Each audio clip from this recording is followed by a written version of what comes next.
سلام علیکم دوستان. چگونه ما فهمیم که پاکت کار کرده ایستاده است؟ یعنی چگونه ما به خاطر گیریم که پاکت کار کرده ایستاده است؟ باز برادرها من به شما نشون میدم. منو میدریم، اخیر میریم، شارینگ نوشتگی شارینگ دا میدریم. برادرها در حالتی که استاتوس کانکتد باشه، کانکتد در اون حالت یعنی پاکت کار درومه.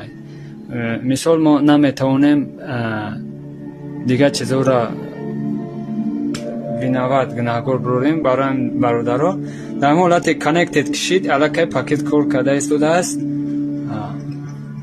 این بود چگونه فهمیم پاکت پراشکا کار کرده ایستاده است. باقی در پناه الله باشه. Так, связи с полицией.